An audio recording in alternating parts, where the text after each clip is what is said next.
इंसान अपना बचपन कभी नहीं भूलता। यही तो वो समय होता है जब वो बिना कुछ सोचे सिर्फ अपनी छोटी सी दुनिया में मस्त रहता है। बारिश का सड़क पर जमा पानी काफी होता है हमारे मन को लुभाने के लिए। छोटी छोटी बातों में बड़ी खुशी मिलती है। ऐसी कई बातें होती है बचपन की जो हमारे मन में बसी रहती है उम्र भर। पेड़ पर से गिरना, साइकिल का टायर पूरे मोहल्ले में घुमाना, किसी की डांट खाना, स्कूल टीचर, गली मोहल्ले सब बसा रहता है। मैंने 7वीं तक पढ़ाई एक गांव में की। पिताजी की सरकारी नौकरी थी। उसके बाद उनका तबादला किसी शहर में हो गया। उन्होंने उसके लिए कोशिश भी की। वो चाहते थे कि मेरी और मेरी बहन की शिक्षा उसके बाद किसी अच्छे स्कूल में हो। खैर, उनकी मेहनत का परिणाम उनको मिला और तबादला हो गया। मुझे याद है बीच सत्र में स्कूल को छोड़कर हमें जाना पड़ा था। उस समय बचपन में मुझे इस बात का पता नहीं था कि बाद में उस जगह, उस गांव को इतना याद करूंगा। तब में मैं इसी बात से खुश हो रहा था कि हम नए घर, बड़े शहर जाएंगे। कई साल बीत गए लेकिन फिर वहां जाना नहीं हुआ। जाते समय पापा और मम्मी ने आस पड़ोस को यह वादा तो किया था कि हम आएंगे, मिलेंगे, लेकिन वो कभी हुआ नहीं। आज मैं 20 साल बाद फिर उसी गांव से होकर गुजर रहा था तो मुझसे रहा नहीं गया। मैंने अपनी गाड़ी उधर घुमा ली।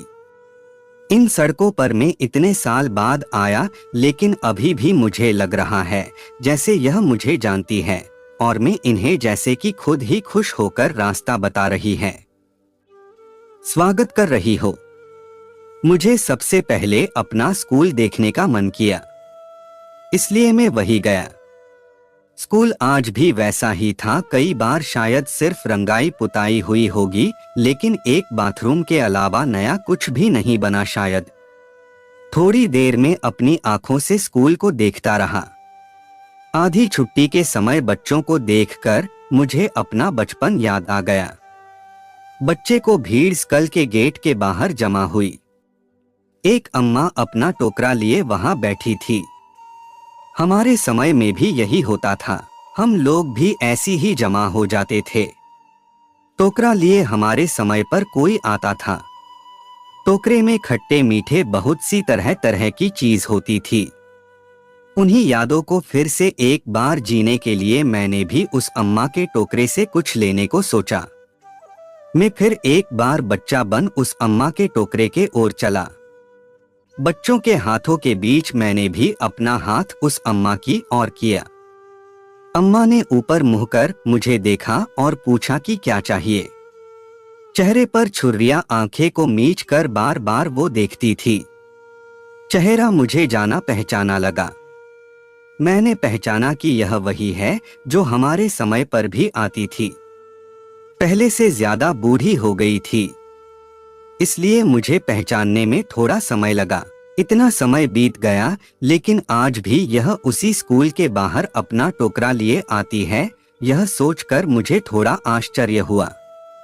समय जैसे उनके लिए रुक गया हो। बचपन में उनसे बात नहीं की, बस जो चाहा वो लिया और खाया। आज उनको देखकर उनसे बात करने को मन किया। वो मुझे नहीं पहचानती शायद, लेकिन मुझे लगता है मैं उन्हें अच्छे से जानता हूँ। कुछ देर में इन्हीं ख्यालों में तब तक स्कूल की घंटी बजी और उनके आसपास मंडराते बच्चे वापस अपनी क्लास की ओर भागे। अम्मा भी अपना सामान समेट रही थी।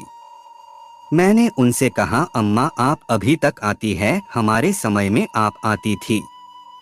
उन्होंने अपनी हिलती गर्दन और झपकाती पलकों से मेरी ओर देखा।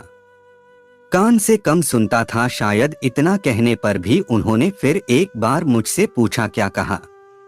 माफ करना, थोड़ा कम सुनाई देता है। मैंने फिर वही बात दोहराई। अम्मा को सुनकर बहुत अच्छा लगा, बहुत खुश हुई। मुझसे कहा, खुश रहो बेटा, ऐसे ही तरक्की करते रहो। इतना कहकर उन्होंने मेरे सर पर हाथ रखा। फिर वो अपने काम में लग गई, सामान समेटने में। मैंने पूछा, अम्मा आप अभी तक आती है, आपके घर में कोई और नहीं है? अम्मा बोली, नहीं है अभी। मेरा एक लड़का था लेकिन वो अभी मेरे साथ नहीं रहता, तुम्हारी तरह बड़ा हो गया ना, तो अब उसको माँ की जरूरत नहीं। लेकिन मुझे को दिक्कत नहीं, वो खुश रहें बस। मेरे अब दिन ही कितने बचे हैं और ज्यादा भूख भी नहीं लगती, तो मेरा गुजारा चल जाता है। कभी स्कूल के बाहर, कभी पास के बाजार में, जितना होता है करती हूँ। और फिर यहाँ आती हूँ तो इन बच्चों को देखती हूँ तो मुझे अच्छा लगता है। अपनी बात खत्म करते ही उन्होंने कहा, अच्छा बेटा खुश रहो। इतना कहकर वो जाने लगी।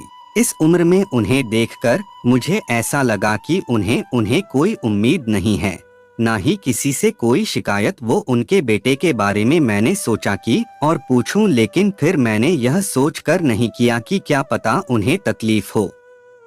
मैंने उन्हें रोका और उन्हें कुछ रुपए देना चाहा। पहली बार उन्होंने बेमन से ना कहा। मुझे पता था उन्हें इसकी जरूरत है। कुछ देर बाद मानी और उनके आंखों से अब आंसू आने लगे। इस उम्र यह सब देखना कितना पीड़ादायक होगा। अगर हमारे माँ बाप हमारे बचपन में हमें ना संभालते जब हम बेबस थे, तब शायद कोई बड़ा ही ना हो पाता।